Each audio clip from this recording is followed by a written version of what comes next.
Republicans and Democrats have promised us the world. Medicare for all, no child left behind, equity, safer streets, and police reform, an end to the housing crisis, a more peaceful world, and a sound economy. Government is the barrier to all of these things. If you're sick of the lies, fancy slogans, and broken promises, then join us in the Libertarian Party of California and help bring a real free market to the Golden State and help set every individual free. Visit ca.lp.org. That's ca.lp.org.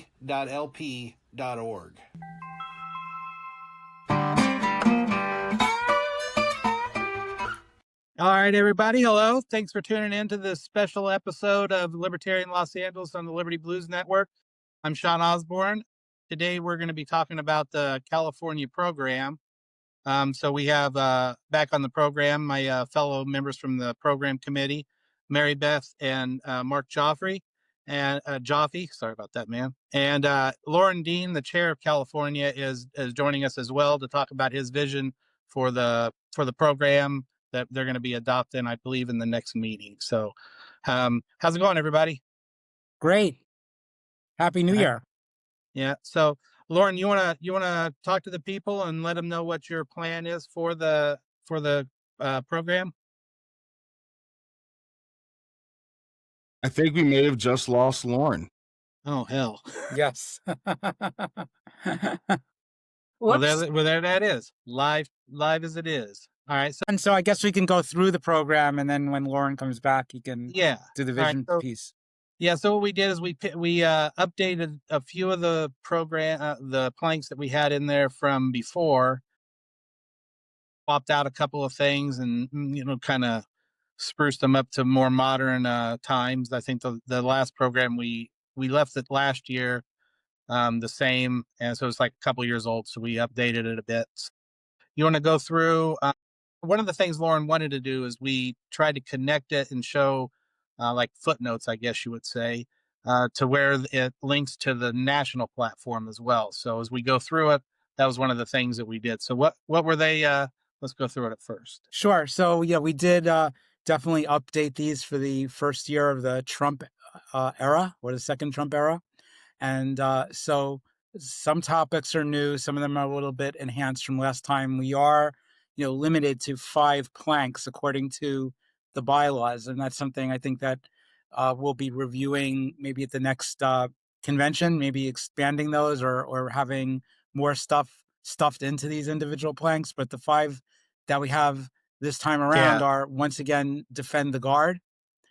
We start with defend the guard. We have then a plank that's expanded. We originally talked about just California high-speed rail, but we also address other rail projects in the expanded version of this one. We've added a new one on immigration. That's obviously a very hot topic in California. We talked about the housing crisis last time, but now we've expanded that to just include a general discussion of the high cost of living in California, focusing on housing, but also noting other high living costs. And then once again, we have a medical freedom plank, but this is somewhat updated given the fact that the last time we worked on this, we're still right in the middle of COVID. So this is more generalized. Yeah. So what you want to start, since you're reading it out, let's start off with the train stuff, since that was the one you brought to the table and know the most about. Yeah, and I want to put this one into the context of the broader conversation I think we're going to have with Lauren about, the role of a program versus a platform. So back in the old, pre, I don't know, was it 2020, 2021 days when we still had a platform, a state-specific platform, I was actually the person who proposed adding a high-speed rail plank to that platform. It always was very complicated because the platform was so long, and normally the discussion got squeezed into the end of the weekend, and so it was really hard to have a quality discussion about specific issues like California high-speed rail, which I think is a very important issue specific to California that doesn't really make sense in a national platform, but it's something where we can supplement the national platform with a state specific issue. So, for people who've been awake over the last 17 years, that we passed a ballot measure back in 2008. Hourly was 53.47 to start this boondoggle of a project that was supposed to link all the major cities in California, starting with the Bay Area to Los Angeles and Anaheim, and that piece was supposed to cost $33 billion. The last time the cost was updated about a year and a half ago, it was 128 billion. Now they don't even bother to tell you what the estimated cost is because it's so ridiculous. So now we're looking at various proposals around cutting it down to maybe just connecting Palmdale and northern LA County with Gilroy in southern Santa Clara County, and sort of relying on the rest of the trains that are around in the LA and Bay areas to get people from there to here to there in maybe 5 or 6 hours. So, the whole thing is just really fallen down on its side. And then within the last 2 weeks, we learned that California has given up on the idea of suing the federal government to get its federal share of this project. So during the earlier part of the Trump administration, they canceled $4 billion of grant money that had been granted by Obama and Biden. And California said, no, we're going to sue. You have no right to do that. And then, like, right before Christmas, they go, well, we're going to drop the suit. And, we don't need the money. The Trump administration is an unreliable partner, what have you. But there's no more lawsuits. So we're now totally dependent on state money for this. And state money means money from you, me, and everyone else on this call and everyone else who's listening. And so most of the money is going to come from what's called the Cap and Invest program, which is basically a way of jacking up our energy costs. And then they're still tens of billions of dollars short, especially now that they've lost the $4 billion of federal funds. They were only allocating $20 billion of these cap and invest funds. And, they need 70, 80, 90 billion dollars even to do the cut down version that they're currently talking about. So we really need to see this project ended. And we need it ended in a way that is not insulting to people who live in the Central Valley. They shouldn't be looking at a hole in the ground or totally unused bridges that have been built.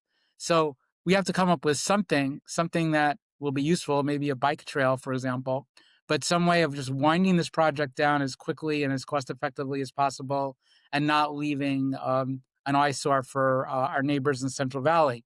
So then we expanded this plan to talk about other rail projects. So, for example, in San Jose, there's an extension to BART, the local transit system up in the Bay Area. 6 miles of track, $12.75 billion of cost.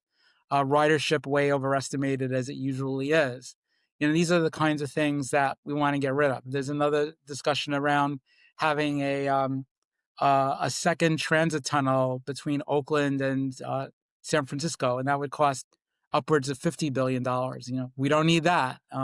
There's talk about having a new high-speed rail in LA County going into San Bernardino County to connect the high-speed rail project, which we're not probably going to get, with Brightline, which is the proposed line between LA County and Las Vegas, which is also in trouble. So we're going to have a connector between these two semi-existent and possibly non-existent projects. And, a half-cent Measure M LA local sales tax money is going to planning and executing that project. So those are the kinds of things that, in addition to the state high-speed rail project, we really need to take a look at and get rid of to the extent possible. Yeah, man, that's a nice coverage of that. Do you want to talk about like how we connected it to the national platform and how that would relate to it? I think there's generally, criticism of infrastructure projects. And so, that's really where we're where we're getting to that. Just gonna pull it up and take a quick look because I don't have that at the top of my. Yeah, so we talk about we have Platform Plank 2.2, which is environment, and then Platform Plank 2.8, which is marketplace freedom. So, I should have said that we're not against infrastructure, and we have no principled objection to the concept of high-speed rail, but it's something that we believe should not be taxpayer funded. So if a company can figure out how to cost effectively build a high-speed rail system and get the customers and be able to break even or make money on it, more power to them. And that's something that we would want to encourage. So it's not like we're against public transportation, but we're just against the idea that taxpayers should have to pay for it. Yeah, that's good. I think that's an efficient way for us to use that platform to have that, where we can, put that message out there and have it relate to there. It's not clouded with other, I guess, other stuff. It just gets to the point. And any libertarian can look at that and put their own, what do you call it? Their own view on it. That's great. And I can handle the you immigration. did a great job with all those numbers. Appreciate it. I can handle the immigration piece if you want. That's another one that I was pretty deep into when we were doing this together. Were you saying something before that though, Mary Beth? Oh, I was just thinking as it pertains to comparison to Amtrak, as far as government involvement and subsidization of projects. I don't think Amtrak has ever shown itself to be a successful venture. No. Well, Amtrak basically exists because private rail systems in the United States in the 1960s were failing, and the government decided that it didn't want intercity passenger rail service to go away, so it nationalized them. And so, right from the get-go, it was really an unprofitable exercise. Back in the days when Ayn Rand was writing like Atlas Shrugged, right? It might have made sense. Trains are very romantic, so seen as a high-end form of transportation. But once cars and planes became a lot more popular, they were either faster or more individualized, and that's what people wanted. So trains, intercity, trains really became obsolete, and the government's just been doing whatever it can to just keep this thing afloat, even though it's not what the market wants. Mm-hmm. Yeah, that's great. Yeah, that's definitely and so California specific. It's great. So right to the point. So let's check out this immigration one. Yeah, so this is an interesting one for us. I mean, California has a very strong tradition of sanctuary cities and counties, the sanctuary state even, and we've seen from parts of the libertarian movement a lot of criticism of immigration. The argument being somehow that if we could make an analogy between the country and private property. Well, we know that private property owners wouldn't want, millions of people trampling on their land and so forth. But that analogy doesn't really work because the U.S. has millions of private properties on them, and different private property owners are going to have different attitudes towards whether they would welcome people to go across or live on their property. I mean, in many cases, people have an incentive to want to have people live on their property because they can rent their space to them and receive rental income. So the idea that we can treat the United States as if it's one private property, it's not really very consistent, and it's not consistent with the non-aggression axiom. The non-aggression axiom does suggest the free movement of people across borders. However, we live in a welfare state, and we live in a state, especially with very high health insurance costs, for many individuals who are not able to pay for their health insurance. And so California has become a magnet for people to come and get on the Medi-Cal system, which is California's version of Medicaid. And they basically get, totally free healthcare. They don't have to pay any premiums. They pay little or no copays. And the last time I looked, over 1.5 million 1.5 million people who are undocumented immigrants were on this program, drawing down over $10 billion of benefits, federal and state, per year. And that's just really not sustainable. So what we wanted to do with this particular program plank is we wanted to thread the needle between saying, look, we do think people have a right to immigrate here, but we don't think they have a right to get taxpayer dollars. And so that's that's the emphasis of this plank. So in it, we continue to support the idea of sanctuary cities and states and counties. But if an undocumented immigrant has committed a crime of aggression, where they've committed fraud or force against another individual, we don't necessarily think that the sanctuary benefit should apply to those individuals. They should be subject to deportation, among other penalties that they might have. So we don't think we should go that far with sanctuary protections, but for otherwise law-abiding individuals who've immigrated into our communities without federal permission, we don't necessarily think that local or state law enforcement should be doing anything to help the government, federal government, move those people out. So that's really where we came down on immigration. Yeah. I think there's a difference between the government going after somebody who's trying to work at Home Depot out there, as opposed to somebody who's actually in jail or is out there doing some harm. I think we could all agree on that. And people do have the right to try to move and better themselves. And government often just makes it expensive, difficult, lengthy periods of time for people to do things. So yeah, we think all that sucks, but so does handing out all of our money. I think this highlights a very Exactly. important function of the program as a thing. Can you hear me? Can everybody hear me okay? Yeah. Yeah. I had some connection welcome issues back, there by the early way, on, sir. so I just want to thank you. Yeah, wanted to make sure I was actually back. Okay. This immigration plank in this program report this year has the potential to be really controversial, right? There are going to be libertarians who hear Mark describe that and who hear that logic and they say, no, I don't agree with that at all.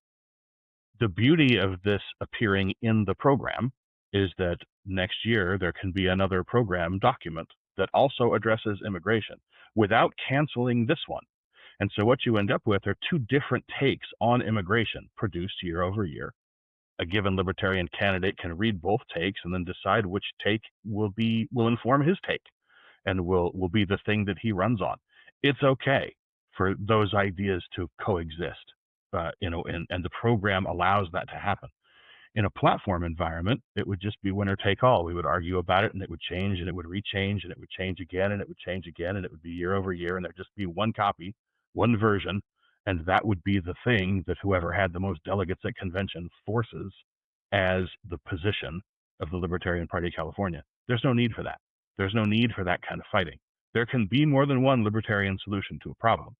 The beauty of the program as a thing is that it allows us to explore those solutions without argument. And that's really cool.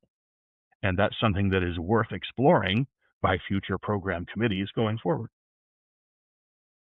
Yeah, that's one of the things I love so much about it. If we keep it simple, that I don't remember if I was talking about it before or on here, but I recently wrote an article, should be coming out in the Beacon, about that very thing.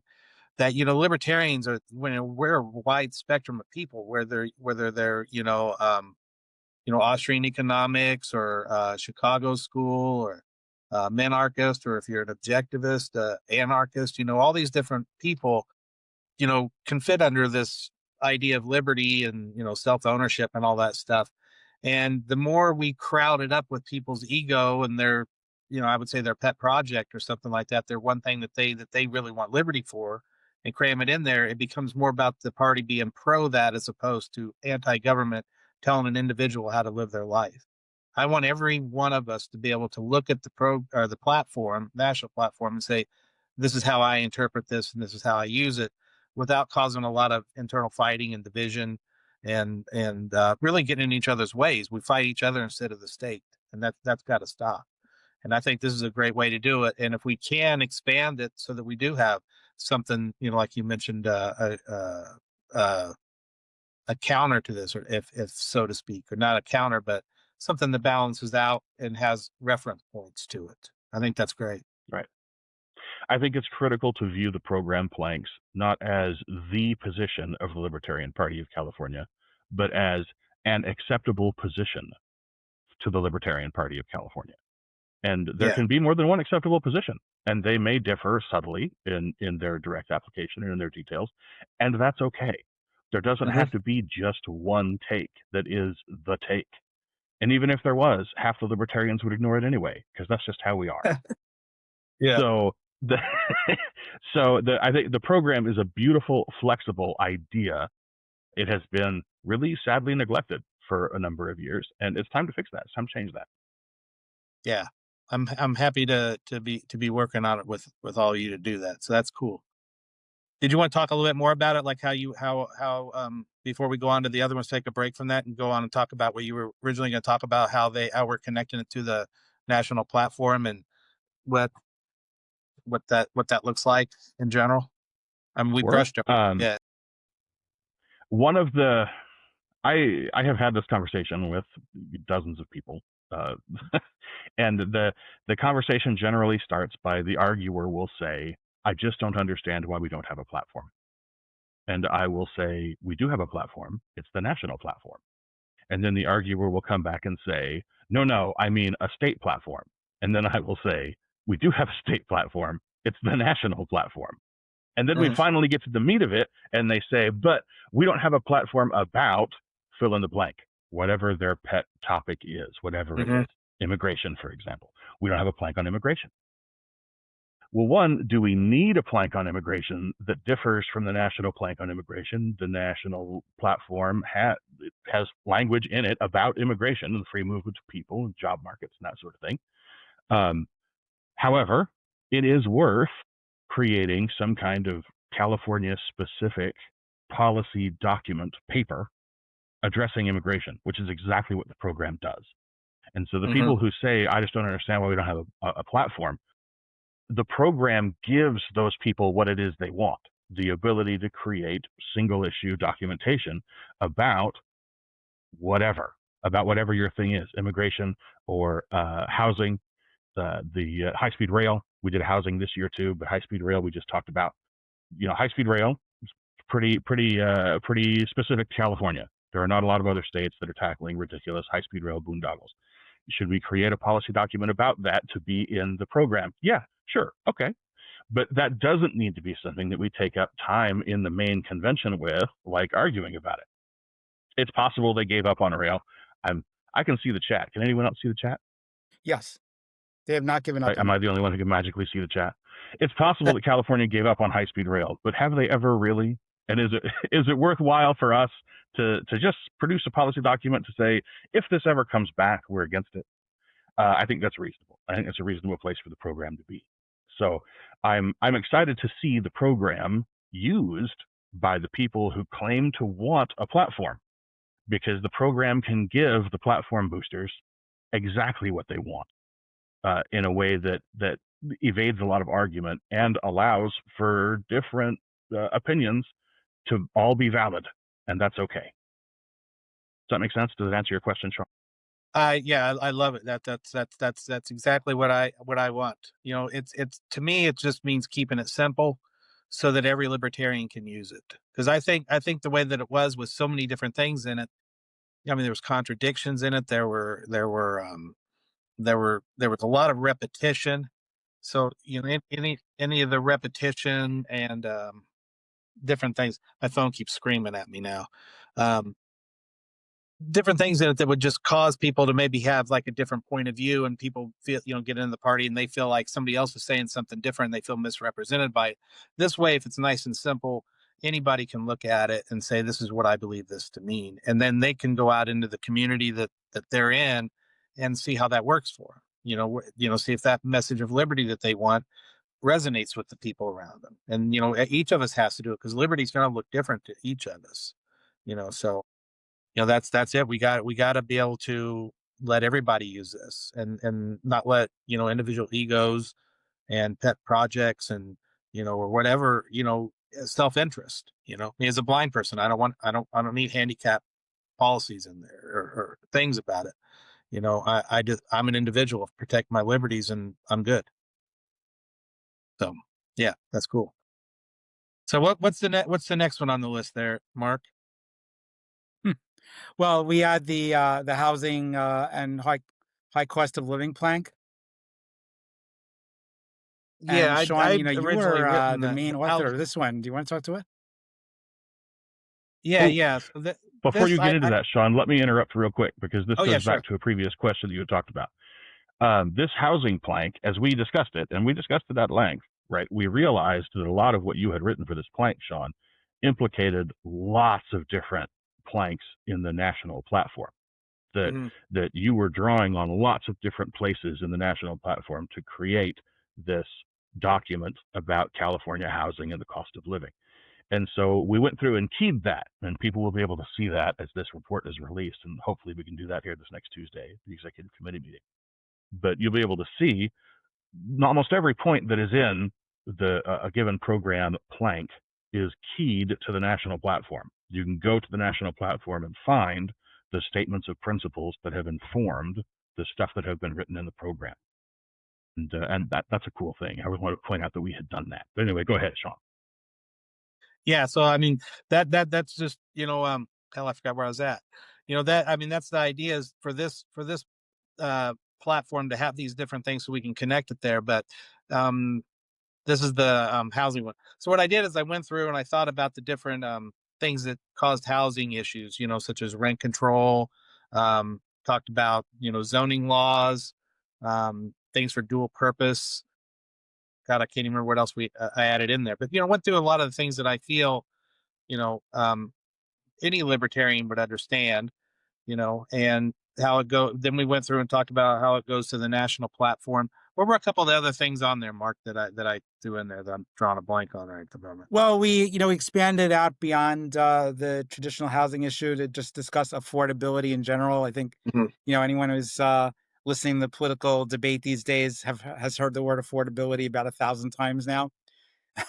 And unfortunately, a lot of people, more on the left, I think, equate affordability with the government subsidizing more goods. So it becomes affordable to those who get the subsidies, but it's not really affordable in the sense that it's lower cost inherently. It's just we're shifting around payments. So we really, wanted to focus on things like, tariffs, occupational licensing restrictions, these kinds of things that make goods and services more expensive. And I thought adding in the tariffs was particularly important for California. I mean, it's a standard policy. Obviously nationally we would be against tariffs, but it's specifically impactful to California because our ports are the ones that face off against East Asia. And so, Mhm. having all these tariffs against, China and other countries in East Asia, that's really going to hurt our ability to import goods and provide goods at a low cost to people in California, because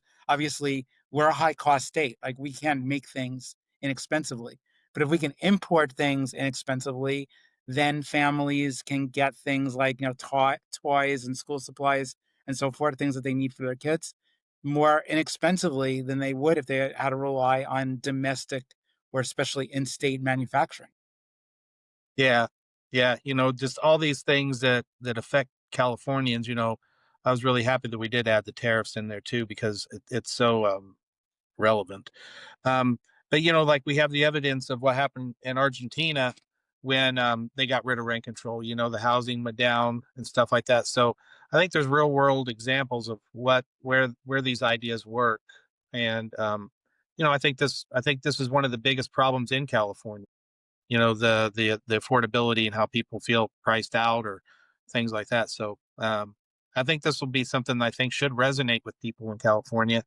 So anything else we should talk about? Do you want to talk Yeah, I about guess how I did the two planks things that I it goes to? two things I sort of put in on two things I put in this, Sean, is I live up in Contra Costa County in the Bay Area, and we're going to be reauthorizing our urban growth limit this year, 2026, and that cuts out like more than half of the land in Contra Costa County from development.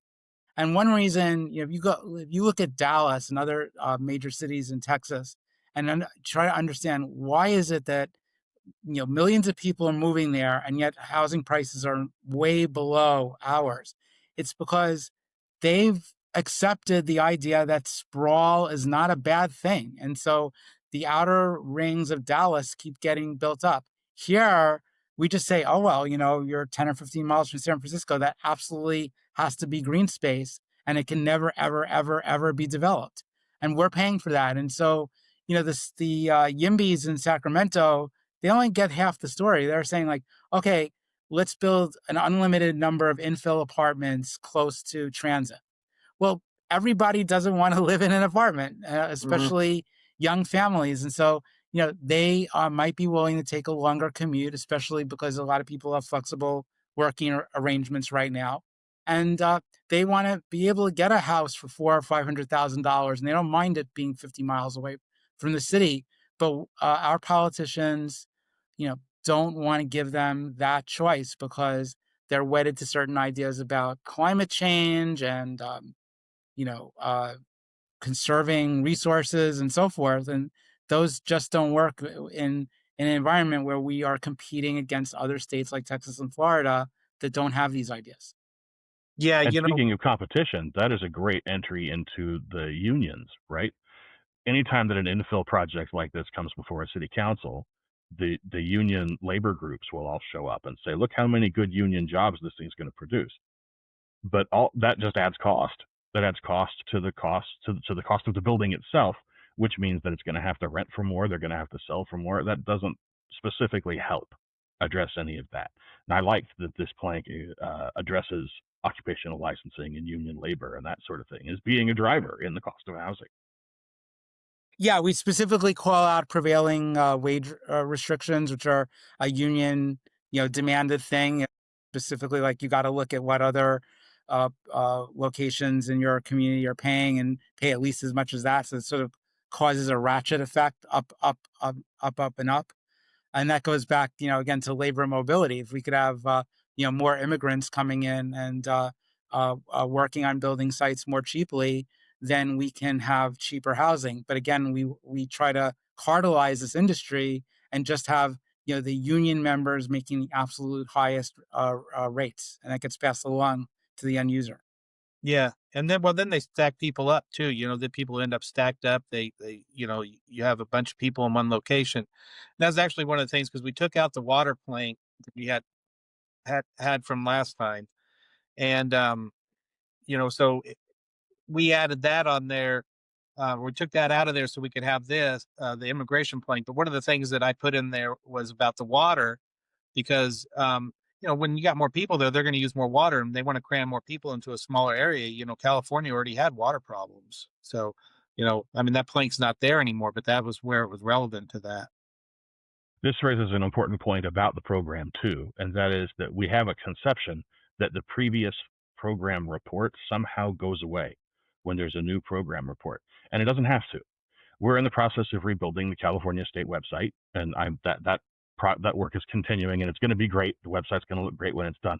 But as part of that, I would really like to see us maintain a big searchable archive of all the program reports, turn it into something like a wiki, so that people can go there and have a policy document on water. It was produced last year. It wasn't part of this year's report, but it still exists, and it can still exist, and there can still be a policy paper from the Libertarian Party of California about libertarian policy on water that is findable on the website, readable on the website, and usable by a candidate who wants to run as a libertarian somewhere, who wants to be able to have a coherent policy about water. So we can keep all these documents. These documents can continue to be searchable and findable and usable year over year. They don't have to continue to appear in the current program report in order to be valid. Does that make sense? Yeah. So, and that again, this is something that really makes the program potentially really valuable in some great and very useful ways. And I'm glad to see it. And I hope that we can get that done on the website as we get it rebuilt. Yep. So what anything else about that one? We're on to the next one. Well, if we could, because I think we don't have Mary Beth for the time being, so maybe we could drop back to Oh, we lost her. Yeah, I think we can I talk. see her on my screen. Are you here, You Mary do. Beth? I'm here. Okay, good. Great. Okay, I guess I'm limited. I think So medical Mary Beth, freedom maybe was the last plank, so Yeah. I'm holding Yeah. here. But if you want me to Go talk, ahead. Yeah, let's go ahead and do medical freedom since we're on it. okay. Well, the medical freedom plank, like you said, when we first started talking 2 years ago, it was during COVID, so there was certainly a lot to grind our teeth on. Present plank, we took that and expanded it because of the fact that during COVID there was so much overreach that we decided to not take that example out, but just expand on how we would not want to see. For instance, let me just pull up the plank here. I had it here, but you guys were talking about some other things. So, like non experts, more bureaucrats. Um, the whole thing with vaccine mandates that California definitely took upon itself. Um, but we started out the plank going a little backwards is just the idea that, in general, um, regulations uh, do cause less freedom in the medical arena between insurance companies and lobbyists and um, hospitals. Everybody's trying to, of course, be in a situation where profit is driven over patients. Um, Also, the fact that the government's gotten involved, including the California Medical Board, we felt that, there were places where we could speak up, such as families standing up against vaccine mandates for their school-age children, um, patients that were maybe having some life-threatening illness and not receiving a ability to get um, the effort to try, the last right to try intervention, um, not even to be able to access it. Um, so, and then the fact that, when you were talking about immigration, it made me realize, in fact, about how the whole thing with immigration and the undocumented um, cost to Medi-Cal.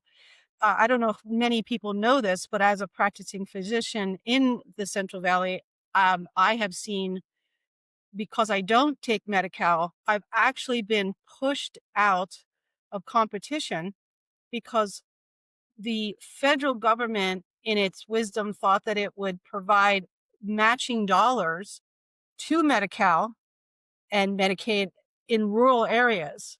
And when that was instituted, it was for areas that had no access to hospitals within set amount of miles.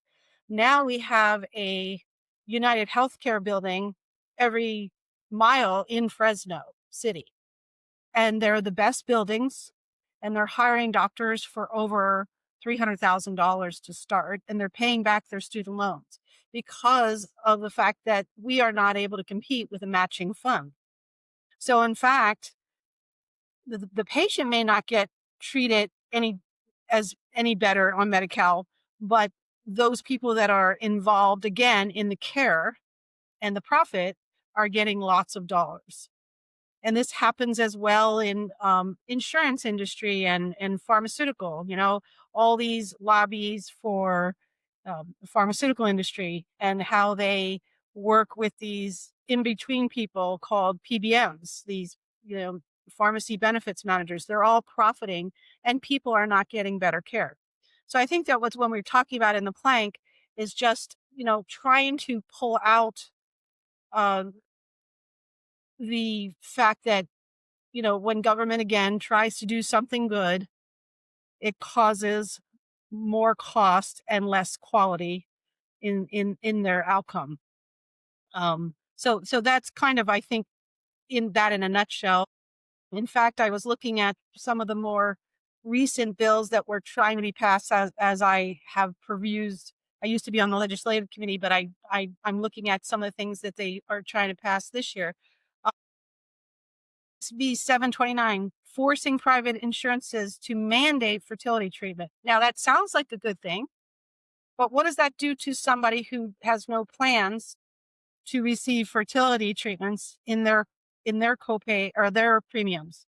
Of course, it's going to force everybody's premiums up instead of making a carve out for people who want to buy that and so forth. So again, there's always these legislative maneuvers in California that are forcing us to do things that are only going to result in ways that the big guys will find ways around and give less care to the little guy and make more profit. And I'm one of the little guys. It always seems like that's what regulations do, right? They're loopholes for the cronies. Exactly. Yep. So Healthcare is a great example of the horrible government truism that everything good has to be mandatory and everything bad has to be banned. But then who defines what's good and bad? And that's all bureaucrats. And it's created a disaster in California healthcare. Yeah. So I hope I summarized that without too much. Yeah, I don't think I got any questions. You want to anybody else want to add anything to it? I was glad we were able to get right to try in there. I was glad we were able to get that right to try kind of thing in there, because that's critical, right? It's that experimentation that ultimately will drive medical science forward. Yeah. And the idea that you can't do it is just stupid. And I think that we've seen how stupid it is here very recently in California, and we forget that at our peril. Mm-hmm. And right to refuse as well. Yeah, absolutely.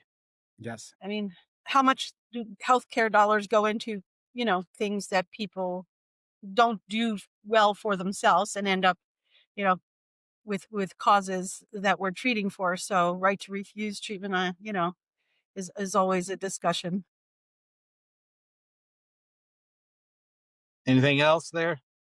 We need, obviously that gets right to the national platform as well. So that's there's definitely a national platform built in. I don't know if I should mention it, but basically, I think we've covered it.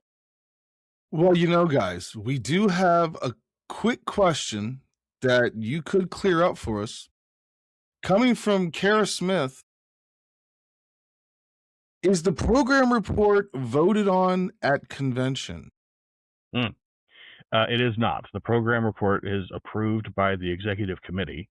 That should happen this next week. We'll get it compiled and get it on the agenda for approval for everybody for next week.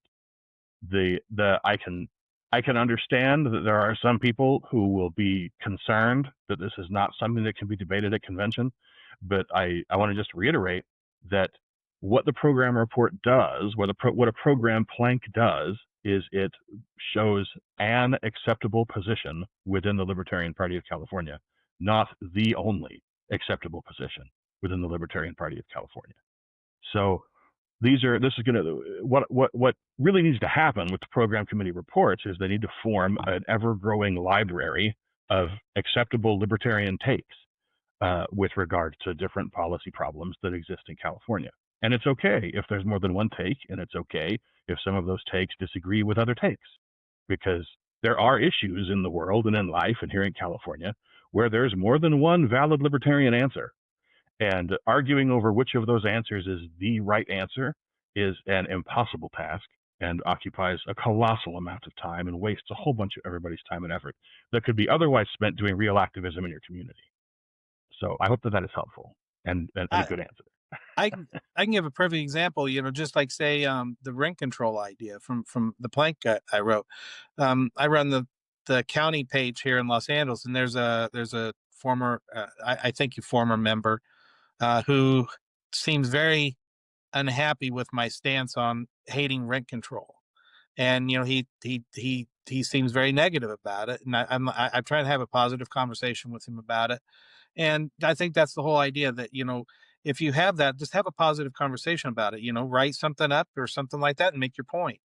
But if we have something for, like him and I both have something in a platform, it becomes bloated and doesn't represent either of us then.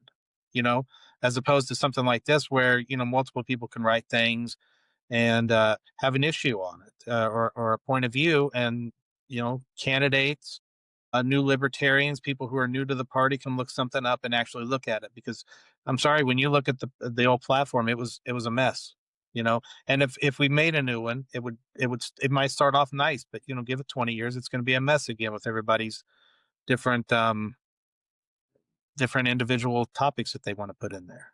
Let's keep everything simple and try to go about it in that manner. I mean, I think it's just, to me, it's common sense. I hope people at least give this a chance. I mean, that's one thing. I hope people give this a chance and see how it works out.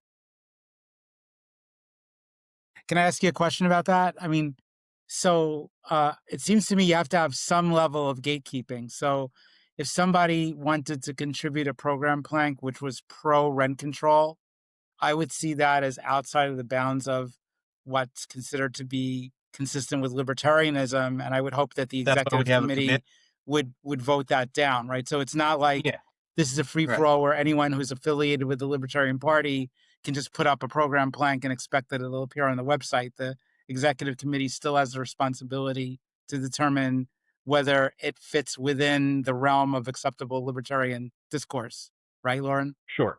Yeah, that's an important point. That's an important point to make. Thank you, Mark. That anybody, a theoretical, if incomprehensible libertarian position on rent control would have to make its way past whatever the next program committee is, the people who are on it, like us. We would talk about it, and I suspect that a libertarian argument in favor of rent control would be met with substantial pushback on a future program committee. But then, assuming that it didn't and it made it into the report, then the executive committee will review that. And I can't imagine an executive committee in the Libertarian Party of California that would be cool with a rent control plank. Right, exactly. And it is totally the prerogative of the executive committee to expunge a plank, to just not accept the report, and therefore not make it live. And Yeah. So there are a couple of different checks along the way there. Yeah. Mm. Let's not forget defend the guard, by the way. Yes. Oh, absolutely. Yeah. I can just make a comment about that. I mean, that's a plank that we had from 2023. I think we got it from another state, maybe New Hampshire. And so this time around, we added, I think, something that was very important in California specific, which is around the idea that local and state officials should have the right to resist the federal government telling them what to do with the National Guard, including using it in Los Angeles. So that's not something that was in the original plank. The original plank was more around preventing the federal government from sending National Guards men and women overseas for regime change wars that we're not comfortable with. But this is another thing where the federal government is just using excessive discretion on what the National Guard should be doing, which is mostly around emergency response. Yeah, we added that, and so we didn't. When I thought of that, I was thinking about how some states were having their National Guard used in other states. I don't want California National Guard being forced by the federal government to go patrol, Illinois or something like that. That's ridiculous. Yeah, and as we were drafting it, we were looking at the National Guard in LA and all the ICE enforcement stuff that the National Guard was being pressed into. But events of the last 24 hours have reinforced the importance of the Defend the Guard plank. Mm-hmm. I look forward to getting this thing live, and even the old Defend the Guard plank that already exists as we get that out there. Stick this in front of your assembly person, ye listener. Yeah. You fine listeners here on this live stream, find this plank, hit us up, we can help you, and go stick it in front of your state assembly person at their next town hall and say, I do not want the California National Guard to go die in Venezuela. That's a rip from the headlines moment, and this is a moment for some good, solid, outward-facing activism, and you can do that. Yep.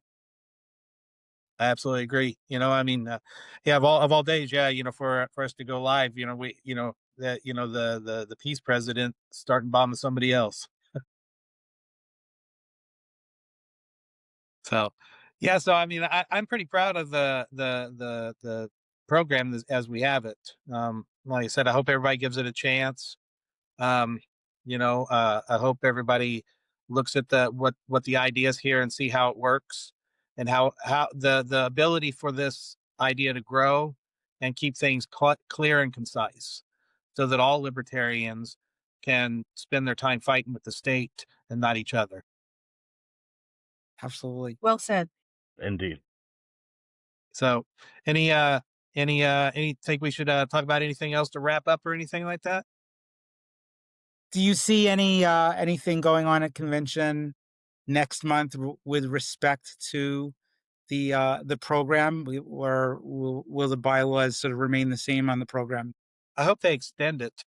Well, nothing has come up regarding the program in this go round of bylaws. What is happening in the current draft of the bylaws committee report that'll come up at convention next month is that there is a proposal to restore the California state platform and do it in a way that allows for planks to be written that are specific to California and keyed directly to California and aren't necessarily overlapping with the national platform planks, etc. I appreciate what that plank is trying to do, but the program already does that, and does it in a way that is neat and clean and easy and more useful, I think, to the purposes of the California Libertarian Party. So we can see.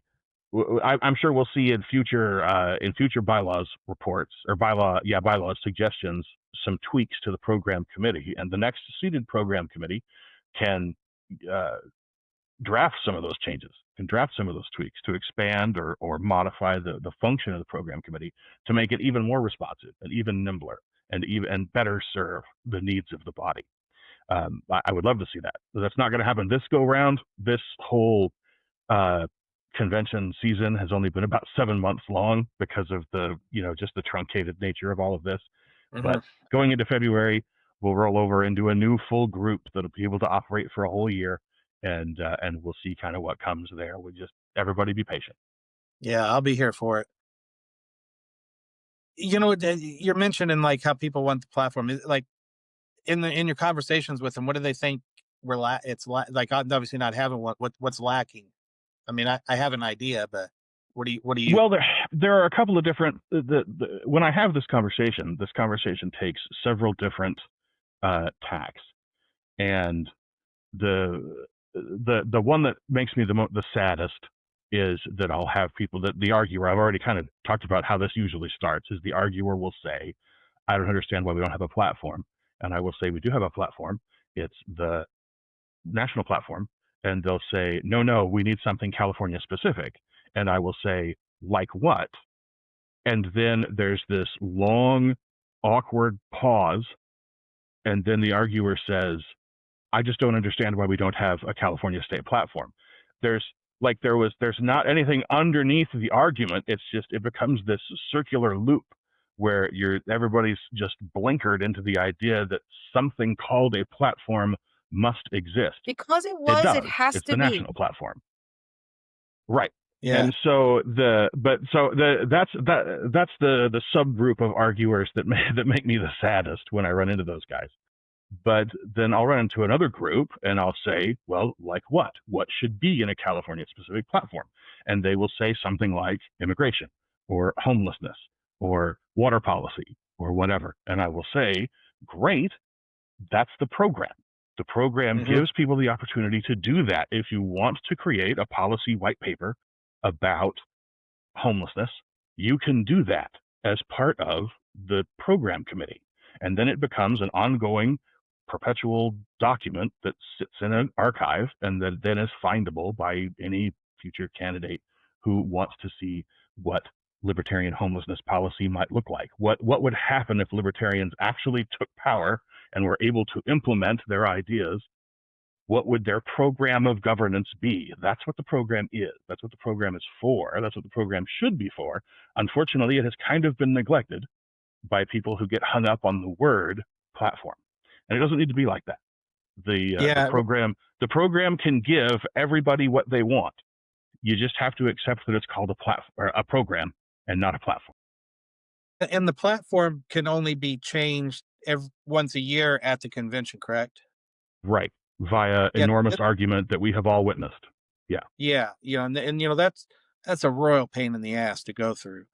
Right. This is so much better because if something came up tomorrow that we needed, we could get together and write something up tomorrow and send it over to you guys, and you could have it up in a day. Theoretically. Potentially, sure. Lars Mapstead is making a great point in the chat, and I want to call this out. There really is no Republican or Democrat platform, just what each candidate's vision is. He's absolutely right. And within libertarianism, there's absolutely a bunch of different ideas about what you believe and how you think that life should go and what you would do if you got elected to office. It's detrimental and a waste of time and resources to argue over the one true libertarian position on whatever it is, fill in the blank. If we could touch a really horrendous third rail, let's sort of talk obliquely about abortion, right? This was a big deal nationally, right? The removal of the abortion plank nationally. What do you do with that? Should California have a specific policy on abortion based on libertarian thought? Well, there are two very different opinions that you can arrive at that are both valid in libertarian thought using libertarian principles, and those positions don't agree. You can argue both sides of the abortion question and be arguing from a valid libertarian position. We could fight about that forever as part of a platform plank, or in a document like the program, we could produce both, right? Both abortion arguments could exist simultaneously alongside each other within a program document, and then and that does a couple of things, right? It allows candidates to decide which one is theirs for their run purposes, and as much as this is the argument that a lot of people use, right? It allows the normies to realize that we're not just one or the other, that you can believe either of those things and still be a libertarian, and that's okay. So I think that the program serves a very, very valuable function, and I'm excited to see how it might expand and get better going forward.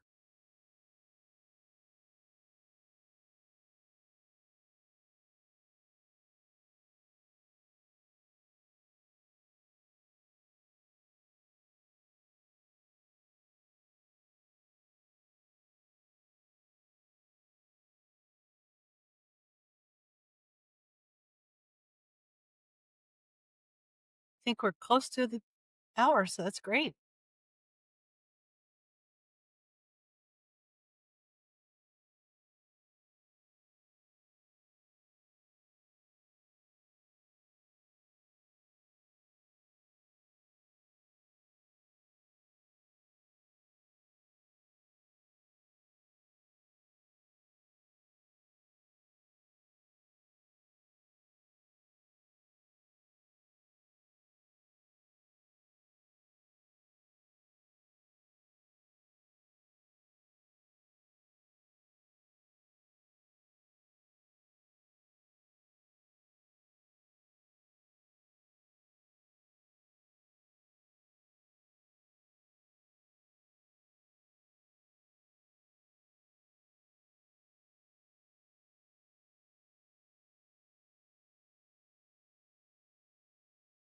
And it's worth noting that all of the subcommittees in the LPCA organization will have to refill after February, right? The term ends in February.